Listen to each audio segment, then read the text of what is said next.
أكبر الله أكبر الله أكبر الله أكبر الله أكبر الله أكبر الله أكبر الله أكبر لا إله إلا الله وحده لا شريك له وأشهد أن محمدا عبده ورسوله اللهم صل وسلم على محمد وعلى آل محمد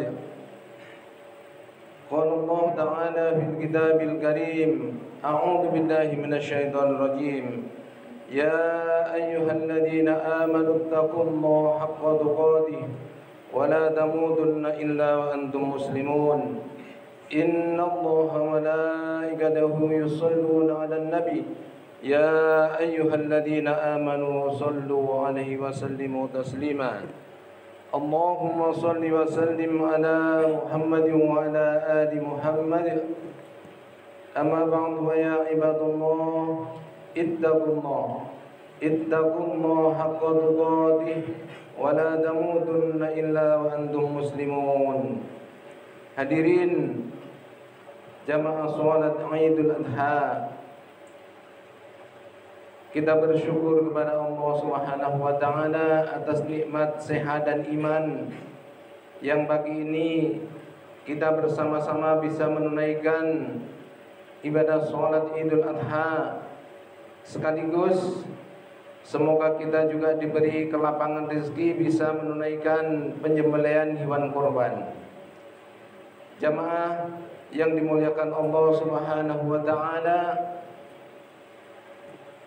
siang ini, pagi ini kita bersama-sama untuk belajar kepada sang guru, kepada guru besar yang dikokohkan oleh Allah Subhanahu wa taala, di mana Allah Subhanahu wa taala di dalam surat Al-Baqarah ayat yang ke-124, A'udzu billahi minasyaitonir rajim.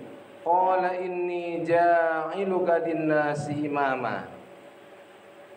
Allah menyampaikan bahwa Allah mengangkat Nabiullah Ibrahim alaihissalam menjadi pemimpin umat, menjadi guru besar, menjadi teladan terbaik. Oleh karenanya pada kesempatan ini mari kita bersama-sama mengawali bagaimana melihat hikmah daripada Idul Adha ini. Kita awali daripada perjalanan Nabiullah, perjalanan spiritual Nabiullah Ibrahim, perjalanan dari beliau sekeluarga, bagaimana beliau kemudian melakukan satu perjalanan yang sangat indah. Kemudian di ujung perjalanan itu, di ujung perjalanan yang sangat panjang itu, kemudian Allah mengabadikan di dalam surat yang ke-6 ayat surat Al-An'am ayat 79. Allah sampaikan bahwa di ujung perjalanan itu Nabiullah Ibrahim menyatakan, inni wajjahtu wajhiya lilladzi fataras samawati wal arda hanifan musliman wa ma ana minal musyrikin.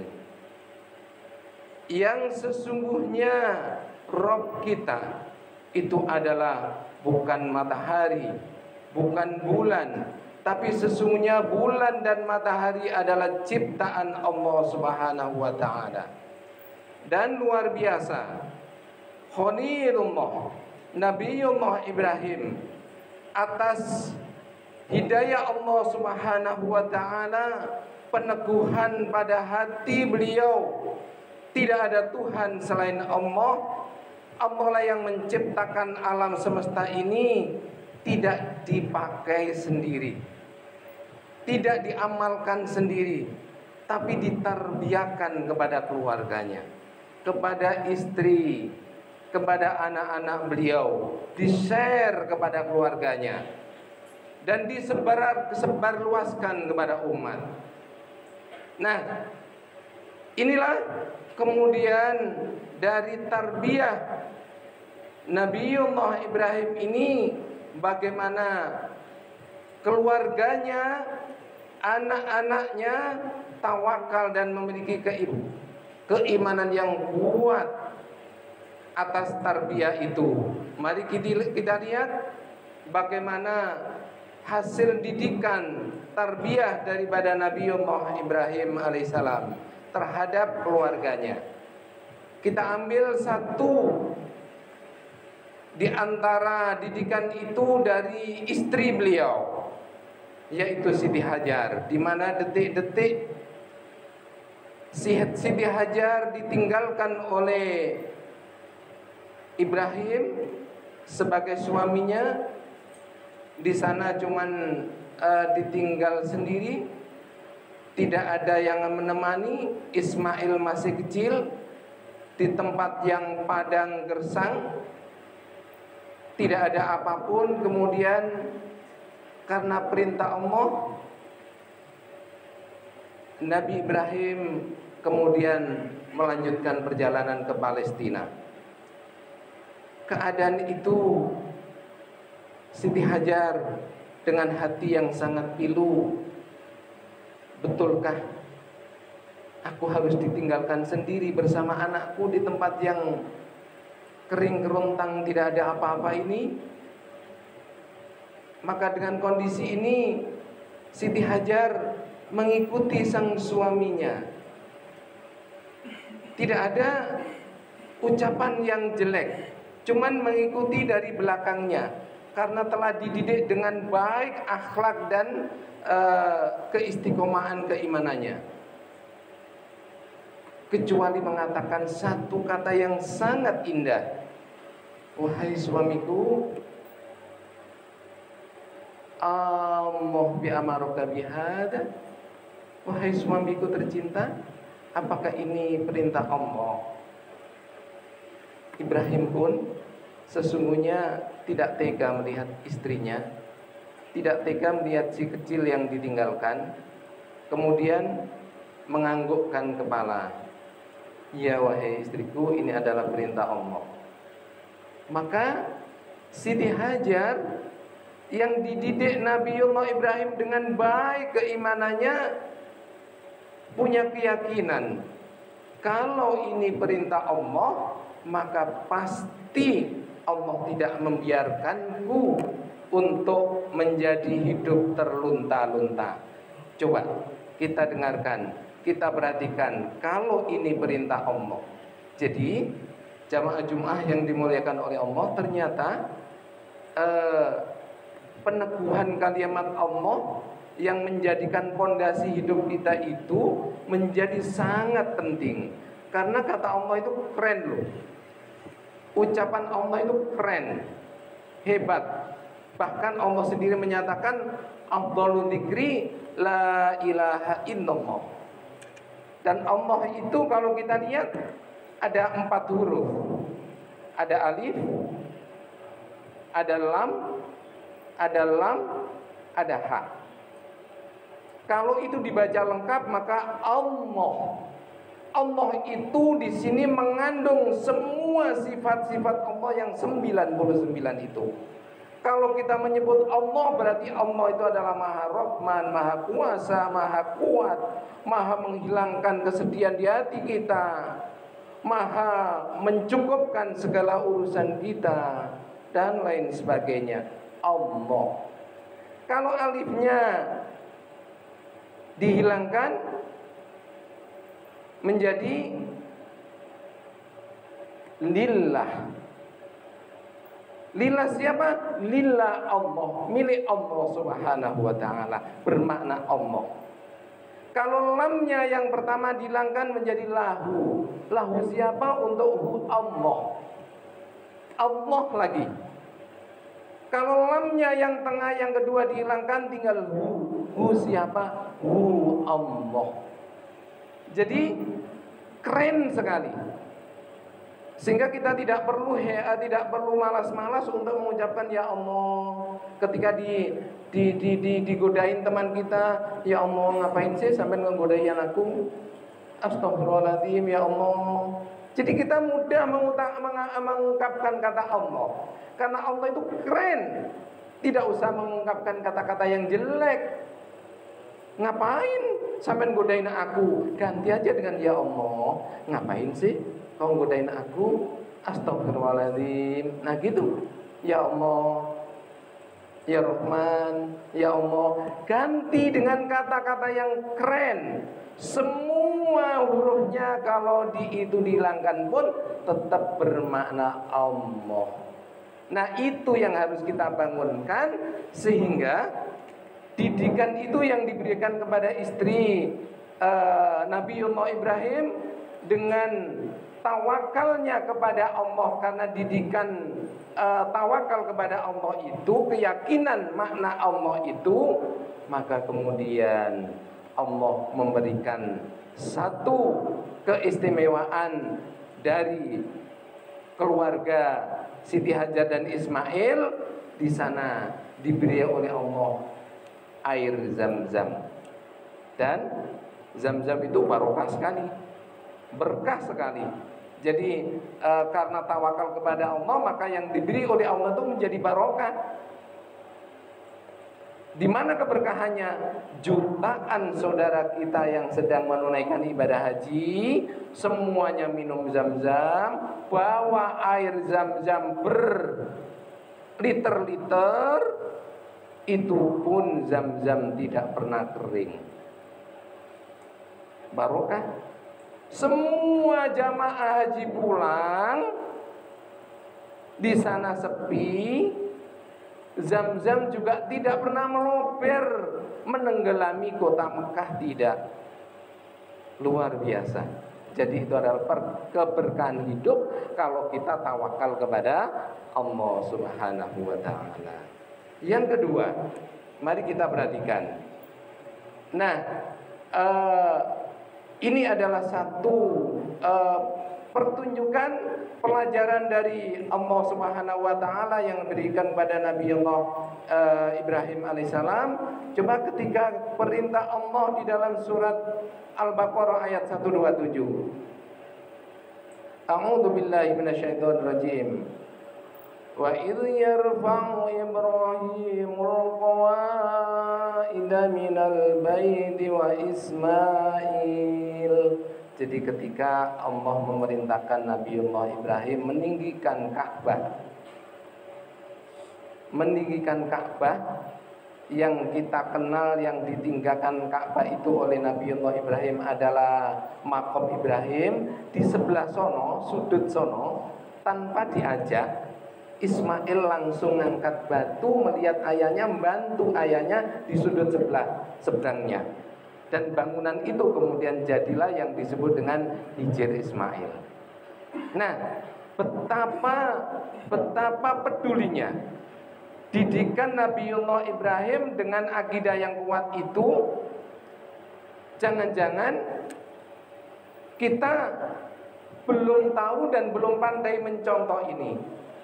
Ismail kecil remaja, tahu ayahnya bekerja meninggikan Ka'bah saja, langsung ikut meninggikan, peduli, gotong royong. Ini adalah sekian daripada profil pelajar Pancasila. Kita harus juga menumbuhkan gotong royong. Ismail ikut bangun di sana. Nah, jangan-jangan kita ini tahu rumah kita kotor, ibu ayah kita nyapu, ternyata kita diam aja, malah asik untuk game. Nah ini kan belum peduli berarti kita. Jadi kita harus pandai. Oh, ayahku sedang menyapu, sudah ya, saya aja yang nyapu. Seharusnya gitu dong. Ya. Nah demikian juga ketika sekolah kelas sudah mulai, bagaimana itu bisa kita awali juga seperti itu. Kita peduli, kelasnya bersih, papanya sudah bersih sebelum dimulai, indah sekali. Nah, jamaah Idul Adha yang dimuliakan oleh Allah, yang terakhir mari kita lihat pelajaran dari Nabiullah Ibrahim alaihissalam adalah pada ayat 102 surat As-Saff, di mana ketika Nabiullah Ibrahim bermimpi dan disampaikan kepada anaknya Ismail, ya baniya ya bunayya inni ara fil manam adbahuka fanzur madza tara. Ini kan luar biasa, pendidikan di mana seusia anak-anak SMA sudah dewasa memang harus diberi motivasi bagaimana bisa menjawab atas, diajak komunikasi atas berbagai persoalan. Ternyata Nabiullah Ibrahim juga begitu. Bagaimana pendapatmu wahai anakku? Hanya mimpi. Ismail tahu ayahnya Nabi. Bahkan kalau mimpinya Nabi pasti benar. Itu pun Ibrahim masih menyampaikan bagaimana pendapatmu. Dan Ismail yang sudah dididik dengan baik itu tidak menjawab dengan aneh-aneh. Kalau didikannya salah bisa jadi aneh-aneh jawabannya. Wahai anakku, aku telah mimpi untuk menyembelihmu. Ya, gak kebalik lah ya. Bisa jadi begitu. Iya lah ya. Bisa jadi begitu. Ya ini mau mimpi beli aku. Nah, ini kan kebalik. Tidak demikian. Tapi indah sekali. Qala ya abatif alma tukmar satajiduni insyaallah. Wahai ayahku, laksanakanlah, insyaallah engkau akan mendapatiku dalam keadaan yang sabar. Jamaah salat Idul Adha yang dimuliakan Allah, dalam hal ini sedikit kami petikkan dari catatan Syekh Umar Ahmad Baroja, seorang ulama besar Jawa Timur yang lahir di Bumi Ampel, Surabaya. Beliau mencatatkan di dalam buku beliau Al-Akhlaq lil Banin, beliau mencatatkan catatan kaki di buku beliau bahwa ketika Ismail sudah berjalan dengan ayandanya dan sudah sampai pada perbatasan Musdalifah dan Mina, sudah di tempat penyembelihan itu, Ismail ada komunikasi ternyata dengan ayandanya. Yang pertama kalimat yang ditulis oleh Ahmad Baroja itu, wahai ayandaku, lepaskan baju luarku ini dan lipatkanlah yang baik biar tidak terpecik darahku, dan sampaikan kepada ibundaku salam sayang dari anaknya yang mencintainya, sehingga suatu ketika ibundaku melihat pakaianku, ibundaku juga teringat cinta kepada anaknya yang pertama. Dan ini kemudian sunnah ini dilaksanakan. Kemudian ketika mau menyembelih juga ditutup oleh sebuah tutup agar tidak mercik kemana-mana darahnya. Yang kedua, wahai ayandaku, ikatkan tanganku rapat-rapat dan kakiku rapat-rapat biar aku tidak meronta. Ketika aku meronta, ayandaku tidak bisa menjalankan perintah Allah ini dengan cepat, karena melihat rontahanku sehingga ayanda tidak tega melihatku. Yang ketiga, wahai ayandaku, tajamkan pisau ayanda sehingga ayanda bisa cepat untuk melaksanakan penyembelihan itu atas perintah Allah. Coba, anak diperintah untuk disembelih tidak hanya pasrah, tapi masih membantu ayandanya bagaimana ayandanya bisa melaksanakan perintah Allah itu dengan sempurna. Coba, ikatkan, dan ini menjadi sunnah penyembelihan hewan kurban. Yang ketiga, tajamkan pisau ayanda, ini juga menjadi sunnah di dalam syarat-syarat menyembelih hewan kurban. Jamaah Idul Adha yang dimuliakan oleh Allah, karena kita di bidang lembaga pendidikan, mari kita lihat bahwa hari ini kita seluruh dunia menyaksikan gelar karya dari hasil Khalilullah, gelar kaya hasil hamba Khalilullah, dan menjadikan ibadah menuju surganya Allah luar biasa. Ada Zamzam, ada peninggian Ka'bah, ada penyembelihan hewan kurban. Itu adalah gelar karya dari yang dilaksanakan oleh keluarga besar Nabiullah Ibrahim. Mudah-mudahan dengan kekuatan iman dan terus menerus kita pupuk menjadi landasan pondasi kita bisa benar-benar menjadi hamba Allah yang selamat dunia sampai akhirat, memiliki kehati-hatian untuk beribadah kepada Allah Subhanahu wa taala, sehingga kita dengan rahmatnya bisa selamat dunia sampai akhirat. Amin amin ya rabbal alamin.